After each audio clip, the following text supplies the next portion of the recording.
Welcome back, everyone. I'm Shortcut Sherry, and it's another Tip Tuesday. Today's tip is going to be about Microsoft Teams and the new chat and channels view of Microsoft Teams, which I think is causing a lot of confusion. You'll notice the pop-up on my screen that prompts me to change my layout to be the new chat and channels experience, and I'm not really partial to it, but let's explore it a little bit. I'm going to go ahead and click the Get Started button. You'll notice the pop-up box that now says Chat, Teams, and Channels are all in one list.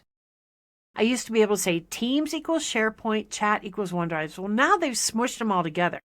Let's look at the next message. It says select a new section from the new items in the menu to create sections. So instead of using the structure that was already there, they're expecting you to create your own custom structure for the things that are most important to you. And you'll notice there is no longer a Teams button. And that is where I think people are most confused, is because it looks like Teams is broken. It's missing something. No, they've combined it all under the chat option. So under chat at the top, I have the chats with my colleagues that I've been working in. Down below that, I have the Teams and channels with all of the channels that I've been working with. And now they want me to create my own new sections. If you're like me, I'm really good at creating the structure in Microsoft Teams. It makes sense to me. Why would I recreate that in sections? I'm just going to use the structure that I have. So if you want to switch it back, here is how you switch it back. There's no pop-up that says, if you don't like it, switch it back.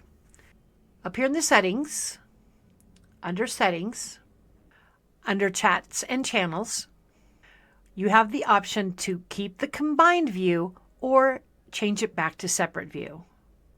And they're going to ask you, why do you want to switch it back? Because I think it's all smushed together. I like a little bit of organization.